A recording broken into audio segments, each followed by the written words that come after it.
Meet Rob Nelson, talk show host. Because you got the 70s thing going there. I got someone's underwear. Robert Kennedy, thanks for taking a minute. Simple question. Tucker? It's good to see you. Listen, You're a Bitcoin maximalist. You're Bitcoin forever. I hate this central bank digital currency. Hey, I don't have all the answers, but together, I know we can find them. Down is competition in the ratings tab for late night weekend viewers. Hey everybody, happy Monday. Welcome to Rob Nelson Live. We're going to have a bit of a shorter show today. Christmas coming up, but I'll do a Wednesday show for those of you who watch or care. Oh, wow. Where do we start? Well, we're going to mix a little bit of everything up here. We're going to start, we're going to do a little about Trump, a little about Epstein, a little about the state of mind of all of us. Let's start with Epstein. Wow. The impact Jeffrey Epstein left is stunning. It's remarkable, the reach, the breadth of what he did. First, on a pure level of what he did as a person, becoming worth an enormous amount of wealth, and then surrounding himself with the most influential, powerful people in the world for decades.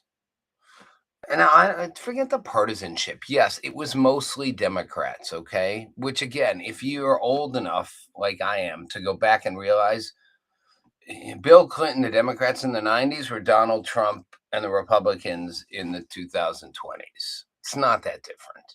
Different party, different affiliation, same mojo. Epstein surrounded himself with the most powerful people in the world consistently. He entertained them. He hung out with them. He flew them on his jet. He took them to his island. And then some portion of them did really horrific things. And he did those horrific things. Trafficking young women. That part, you can't, there's no part that you can escape of what he actually did. Now, there's a survivor who was, because of this latest release of files, and held up the picture. And it's stunning to watch these women in their late 50s, 60s, early mid 60s, holding up these pictures of themselves as these young women, and said, basically, had the Department of Justice, had the FBI listened to me when I first made my complaint 30 years ago, so much of this wouldn't have happened. Stop and take a second for that. She logged her complaints 30 years ago to the FBI, said what was happening. They ignored it. Now, if you want to get your partisan hat on, pull your hat on, think who was in charge of the White House 30 years ago, Democrats, but that's not the point. Or is it? Did they ignore it because Bill Clinton was friends with him? I don't know. Or somebody else high up in power? I don't know. They ignored it. And she said, had you not ignored my complaint, had you not ignored what I said was happening and had happened to me, decades of abuse would have been stopped. It was at least 10, 15 years later that they actually went after him the first time. And remember, they got him the first time, gave him a slap on the wrist. I think at that point it was a Republican administration in power. Gave him a slap on the wrist, and off he went to continue to do what he did. So both parties are involved in this. And the larger lesson here that I want to get to is we think in terms of parties, of partisan politics. It's a big mistake. We should think in terms of power and power politics. Left, right, Democrats, Republicans, not the issue. Power, politics, class, wealth, the haves and the have-nots.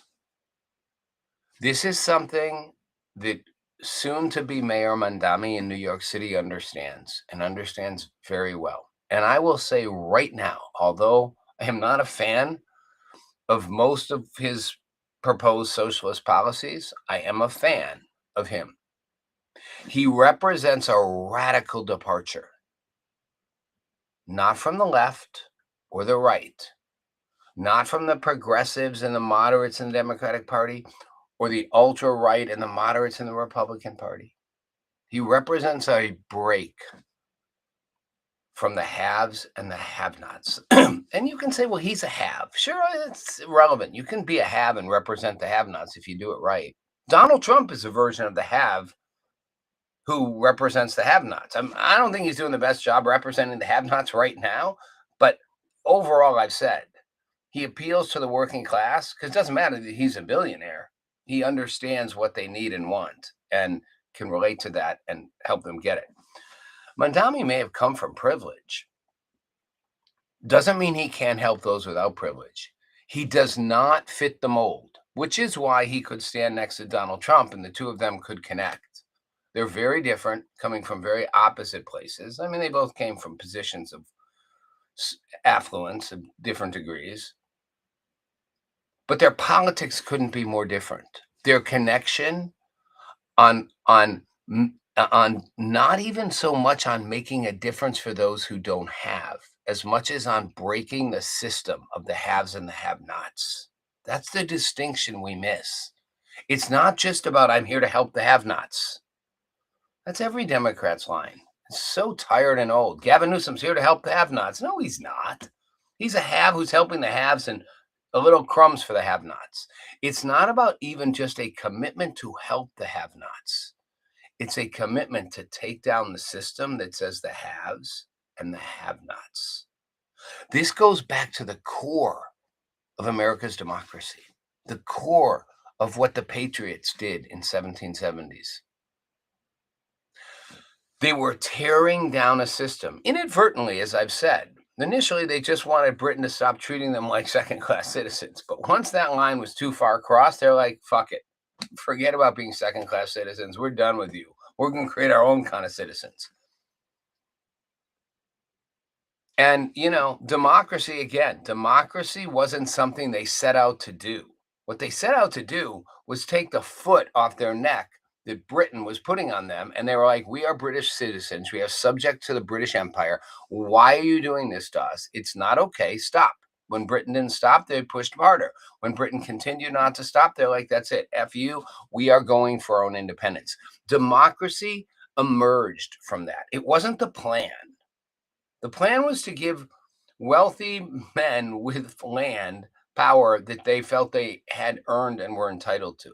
Wasn't to empower women, wasn't to empower poor people. John Adams was horrified at the thought of average working people voting. It's like, that'll be a train wreck. They didn't want to give women power. They didn't want to give the average working person power. They certainly didn't want to give slaves power. Black people, brown people. Forget about the Indians, the indigenous people. But what emerged from that was democracy. They ultimately went after the system that deprived them of their rights, of their property, of their voice. Mandami, Trump are doing a similar thing. And the sooner you all realize it, the sooner you'll understand what's going to happen. There's a reason Mandami and Trump aligned so kind of oddly but naturally inside that White House visit a few weeks ago. Because they're doing a similar thing from different perspectives, with different politics, and even different policy agendas. But neither one is actually more trying to simply lift the working poor as much as trying to take down a system. Trump was a bull in a china shop to a system. By the way, a system which he was more on the Democratic side of for decades. I grew up, I watched it. There's a reason he was in the Epstein circle. He was one of the Democrats. Then he became a Republican. Now he calls himself a Republican, but I would argue deep down, he's just a break the system person. And he has shattered it. Mandami is a progressive left socialist. Yes. But fundamentally, he's a break down the system, the haves and the have-nots. It's always been a battle. And they pitted black against white, Latinos against blacks, middle class against working class. It's all been a pit of everybody being pitted against one another to keep a system in place. There's a reason why Nancy Pelosi has more in common with every single powerful member of the Republican Party than she does with anybody or any average American. They've always fought to defend a system, a structure. And as long as that structure works, you can pass power back and forth. Just keep the structure in place. Keep it among us. Keep it among our class, the ruling class. They used to call it the ruling class. Well, we have a ruling class in America, and it is called the Democratic Republican political establishment. It's almost all the members of Congress, not all. There have been now, the system's gotten injected with those. Many who are leaving, though. The Marjorie Taylor Greens, Congresswoman Stefanik, I would argue it at some level, former Senator Kristen Sinema and Joe Manchin, who didn't fit easily into that and didn't want to. A lot of those people have been injected in and are ejecting themselves out. They're pulling the thing. I'm out. But it's a system. It's always been a system. That system is the haves and the have-nots. And when it comes to government, the haves don't have to be D's or R's. They're together. They're all one big have. We look out for us. And we fight about which of us controls things, but we look out for us. Everybody else is over here, the them. Now we offer to help the them. We over here, the us, offer to help the them. We throw them the breadcrumbs. We pretend to care about them, but we really care about us. Donald Trump shattered that mold. And the reverberations of that have been massive. They've shocked the entire political system of the United States. They've shocked the entire world order that the United States built with the us and the them. They've shattered every single conventional political framework. Trump shattered it all. Within his own party, within the Democratic Party, within the American political system, within the NATO alliance, America-Europe system, within the entire world economy, shattered the entire effing thing. That's why I like Trump. He's a total narcissist. We'll get to that in a minute. He's an egomaniac. It's not the point. He is a myth buster. He's a shatterer. He busted the myth of we, the government, for the people, of the people, by the people, for the people. No, sorry, that's what it was supposed to be. It's not of the people, by the people, for the people. It's us over here when we want to, for you. It's not how it was set up. But again, remember, before it was set up, it's kind of what they were doing. The founders, the original patriots, weren't about of the people, by the people, for the people. They were about of us, for us. Britain stepping on us. We want our power back. We want our voices, our property, our control back. Forget about the women. Forget about the working people. Forget about the blacks, the browns, the Indians. Us. Democracy was not the intention of the founding fathers. It was the result of what they did. And that's very, very powerful. And it's not a diss on them. It wasn't the intention. And I don't care if you're left, right, whatever. Go watch Ken Burns' documentary. I've said it before. It's 12 long hours. Oh, my God. God bless him. It's like if you watch an interview with Ken Burns, watching his documentary is like watching an interview. It's like, as my sister says, it's for some people, it's sort of, some people love it, some people can't stand it. It's just the whole 12 hours is monotone. Like everything, every letter they read, and it's beautiful, by the way. They bring these letters out, what people wrote, things people said, and they read them all in the same monotone. The day I saw the troops marching on the thing, when I saw my husband leave on the day he left on the thing, it's all the same monotone delivery. Benedict Arnold, long seen as the biggest, most outstanding warrior, soldier, finally left. And on the day he left, the troops marched in 2 columns, one to do. It's all the same. The only thing that breathes life into it is the historians. I'm like, can I have more of the historians, please? Please, I want to go to class with the historians. I'm making fun of Ken Burns, but I will also acknowledge it's genius, the insights, genius, the way he unwraps, unfolds, and then refolds what the American Revolution really was. And he does it as a patriot. So this is not, again, a left or a right. He's not anti-America. Ken Burns is certainly not anti-America. But he's simply casting light on what really happened. And the result of what happened is the most remarkable political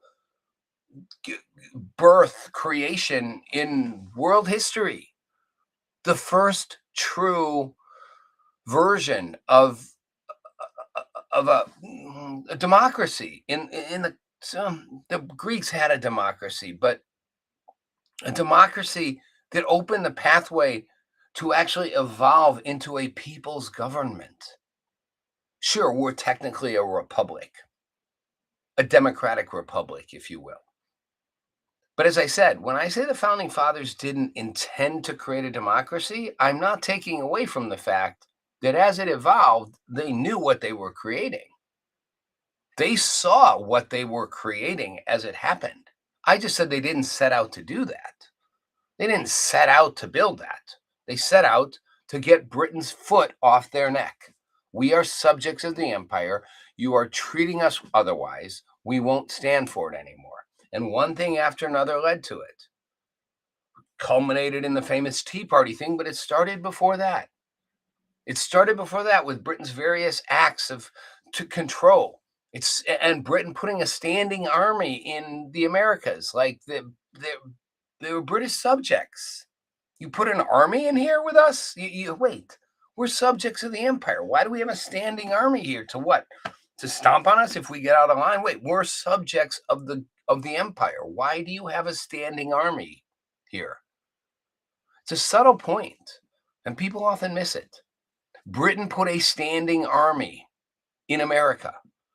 Standing army, meaning an army standing, ready to put down anything the colonists did. And the colonists were like, why is there a standing army here? Now, the colonists also were like, well, just so you know, before you put your standing army here, we built militias. We built militias to protect ourselves against the indigenous people, the Indians, against trouble. We know how to do this. The Patriots organized their militias in the middle of the night when the British troops were there. They were organizing in the middle of the night. They were doing midnight rallies. People going out in the cold in the midnight rallies. We're ready. We're building. That's why I've said the Second Amendment. To go back to the Second Amendment thing. I know I'm deviating to the deviation to the deviation. You know, the side piece to the side piece to the side piece. But sometimes triple side pieces make sense, personal or professional. Was because they wanted. They knew intuitively what they needed to do to protect themselves. They're like, we've done this before. We've protected against threats, and we will protect against current threats. And as we build a constitution and a republic and a government, we will give our future generations the ability to protect against threats, which is why I say the Second Amendment is the Second Amendment as written. Talk yourself up all you want, left or right, either side. Go ahead. I'll start with the right. The Second Amendment offered us the right to have guns, and every American should be able to have a gun, and there should be no restrictions on the kind of gun, and gun restrictions are inherently un-American. And no, they're not. Let's go to the left. The founding fathers did not intend for Americans to all have guns. Yes, they did. They literally wanted all Americans to have guns, to form militias. That's the part that everyone leaves out. I've said it before. To form militias so that you could protect against what? The very thing they'd form militias to do. First, to protect against the Native Americans. Second, to protect against the British government or any occupying government or any existing government, occupying or actually your own, to have the ability to defend yourself and your rights. People should have guns and be able to form militias. That's what they intended. That's what the Second Amendment said. That's what the Second Amendment meant. It's pretty simple, actually. It's not complex. It's not super creative. That's what they wanted. Okay, well, now we're going to side piece, back to the main piece. So the Patriots fundamentally, inadvertently created a democracy. And once they saw what they were creating, they leaned in heavy. Now, they did not actually probably fully intend all the consequences, good and bad. But I think they foresaw them. I'm not in their heads. But I think they were smart enough to see, well, right now we're fundamentally started out concerned with a small group of landholders, extended that to like, okay, all white males, whether you're a landholder or a worker, a soldier, a fighter, a person of industry, or a tycoon or a landowner. George Washington gave up two things. He resigned his military titles after the war. It may seem simple, but think about it. Who did that? Most world leaders at the time, actually, other than if you were like the King of England, your titles, Napoleon, your title as your military stature and power is what led you to political power, and you held on to it. You didn't voluntarily give it up. You held on to it. It's how you controlled the country and the world. Washington resigned his military titles, and they were shocked. They're like, wait, what? What general goes, hey, I'm a general who just conquered the most powerful empire in the world. I don't want to keep these titles and conquer more. Take them back. I resign. Then they said, okay, great. But can we make you president? Okay, sure. He could have been president for life. He could have been king. He's like, I'm not a king. I'm a president.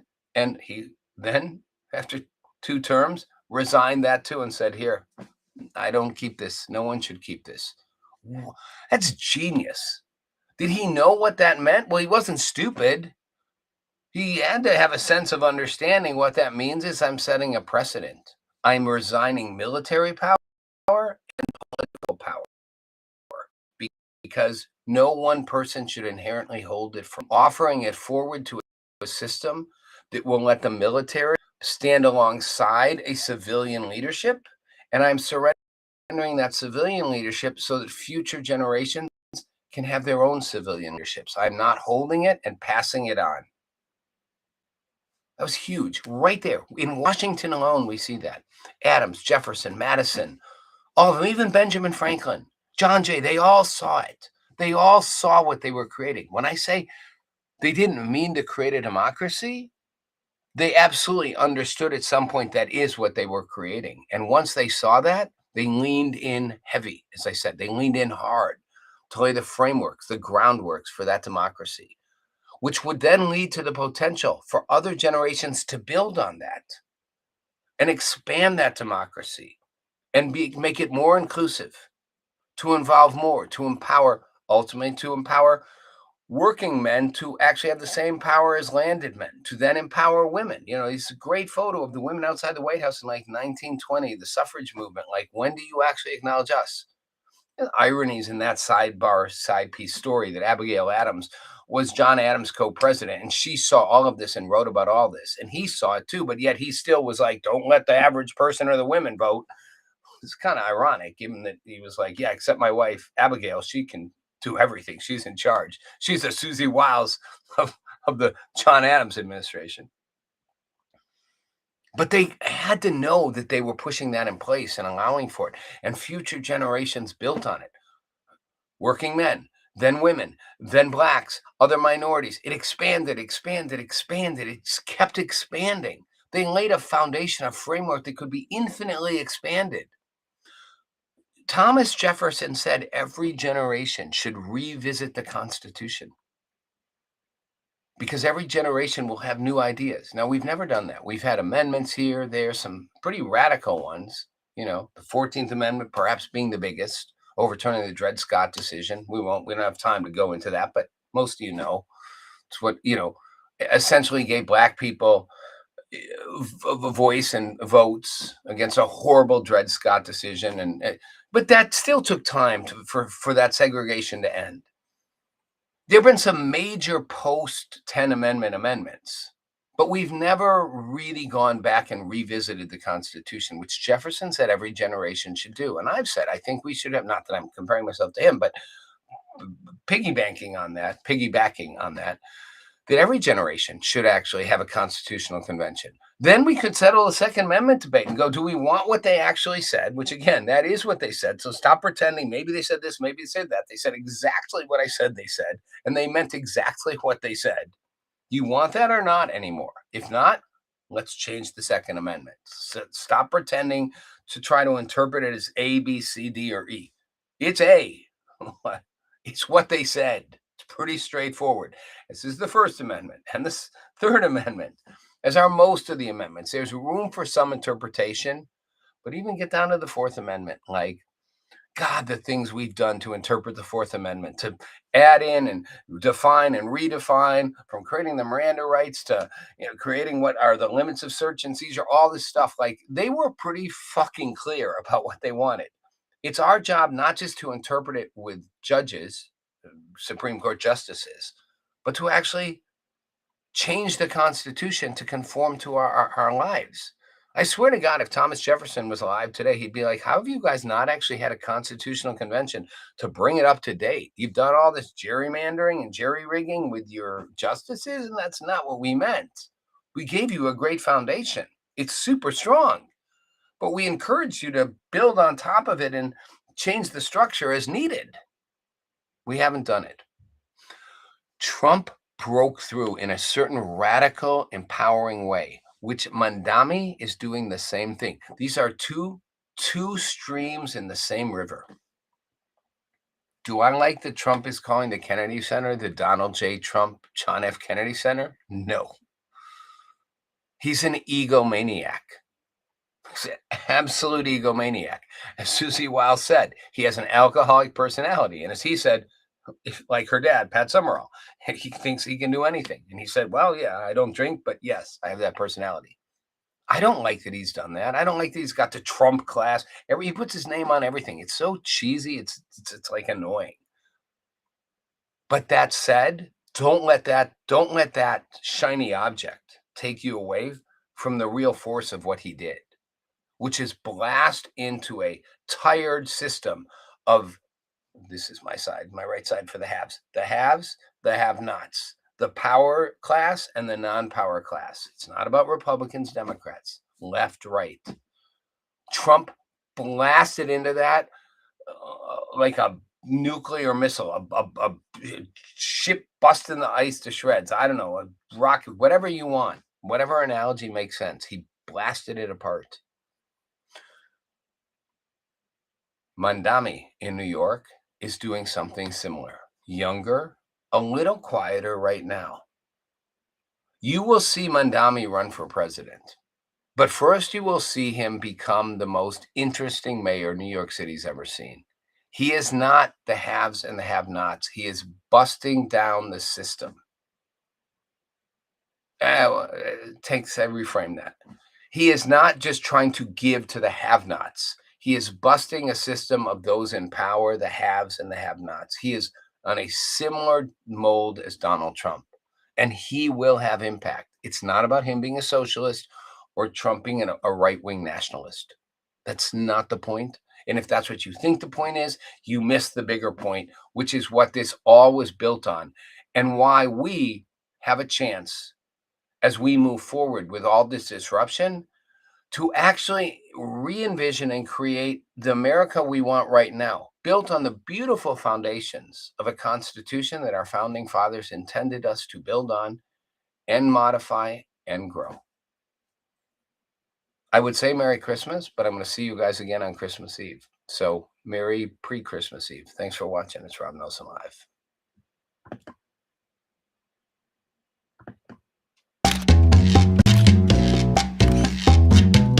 Meet Rob Nelson, talk show host. Because you got the 70s thing going there. I got someone's underwear.